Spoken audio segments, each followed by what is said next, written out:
ये चीज़ तो आपने हमेशा से सुनी होगी कि अमीर इंसान अमीर से अमीर तर होता जा रहा है, गरीब इंसान गरीब से गरीब तर होता जा रहा है, और जो मीडियोकर इंसान है वो भी बेचारा गरीब हो जाता है या वो मीडियोकर ही रह जाता है।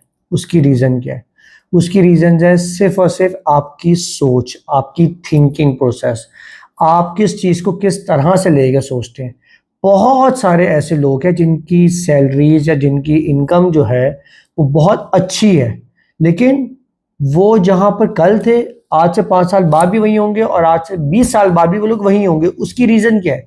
उसकी रीज़न है वो कभी सोचते ही नहीं है कि हम इन्वेस्टमेंट करें। हमारे पाकिस्तान में एक मसला ये है कि हम लोगों का जो ध्यान है वो सेविंग्स पे जाता है, हम लोगों का ध्यान जो है वो कमेटियों में जाता है, हम लोगों का ध्यान कभी भी बिजनेस की तरफ नहीं जाता, हम लोगों का ध्यान कभी भी इन्वेस्टमेंट की तरफ नहीं जाता। मैं एक छोटी सी आपसे बात करूंगा।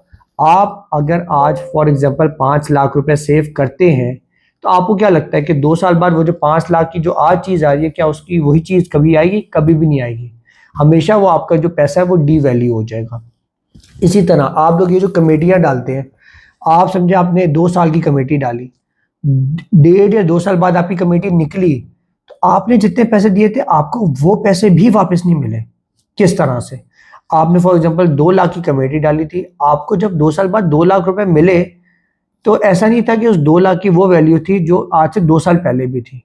डेफिनेटली वैल्यू जो है वो आपका पैसा जो है वो डी वैल्यू हो रहा है। तो आप लोग हमेशा सोचें कि बिजनेसेस करने का, बिजनेस में इन्वेस्ट करने का, इन्वेस्टमेंट करने का। इन्वेस्टमेंट में आपके सामने सबसे बेहतर चीज़ जो है वो रियल एस्टेट है, फिर गोल्ड आ जाता है, स्टॉक्स आ जाते हैं, क्रिप्टो आ जाते हैं, बहुत सारे different types of mutual funds आ जाते हैं। आप लोग इनमें इन्वेस्टमेंट्स करें। जब आप लोग इन्वेस्टमेंट्स की तरफ आएंगे तो ही आप लोग ग्रो करेंगे। वो जो कहते हैं ना कि जी हमारे जी वालिद साहब ने, दादाजी ने जी एक प्लॉट लिया था या 2 प्लॉट लिए थे दूर जाके, वो प्लॉट जी आज से 10 साल बाद जी वो इतने महंगे हो गए, 5 साल बाद वो इतने महंगे हो गए। वो क्यों हुआ था? क्योंकि उन्होंने इनिशिएटिव लिया था। उन्होंने अपना सोच सोची कि हाँ यार हम लोग कैश पे जाके कोई चीज़ ले लें, कैश नहीं है हम लोग इंस्टॉलमेंट पे कोई चीज़ स्टार्ट करें। देखिए ये हमेशा से उसूल है, जब बंदा इंसान कहीं ना कहीं अपनी टांग फंसाता है ना और नियत करता है, तो अल्लाह ताला जो है वो उसकी मदद करता है।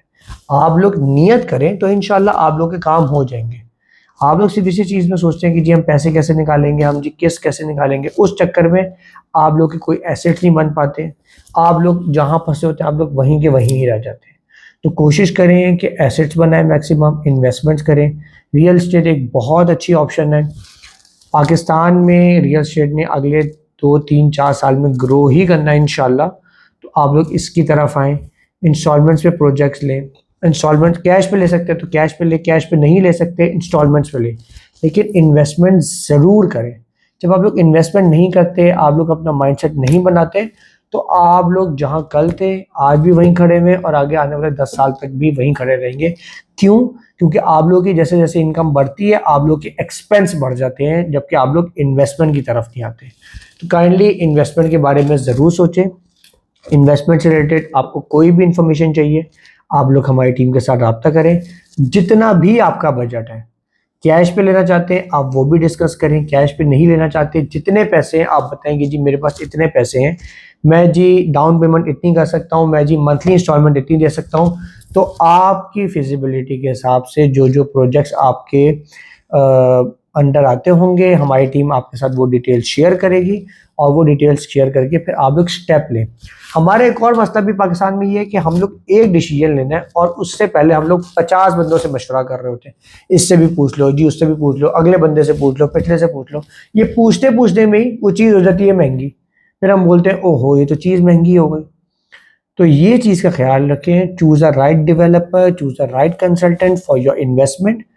हमेशा इन्वेस्टमेंट से पहले अपने डेवलपर चेक कर लें, अपना कंसल्टेंट चेक करें कि वो बंदा कौन है, उसकी कोई क्रेडिबिलिटी है, उसकी कोई स्पेशली सोशल मीडिया पे कोई प्रेजेंस है कि नहीं, कोई नया बंदा तो नहीं है कि बस वो अपनी दिहाड़ी लगाने के चक्कर में है कि जी मेरी दिहाड़ी लग गई और मैं निकल जाऊँ। तो इस चीज़ का ख्याल रखें। एक अच्छी कंपनी के साथ काम करेंगे, जब एक ऑर्गेनाइजेशन के साथ आप काम करेंगे, उसमें सिर्फ ये फ़र्क होगा और एक नॉर्मल बंदे में कि ऑर्गेनाइजेशन अपने चार्जेस लेगी, अपना कमीशन चार्ज करेगी। इस चीज़ों से ना डरें, इन्वेस्टमेंट की तरफ आएँ, अपनी थिंकिंग बड़ी करेंगे तो इंशाल्लाह आप लोगों को फ़ायदा होगा। Thank you.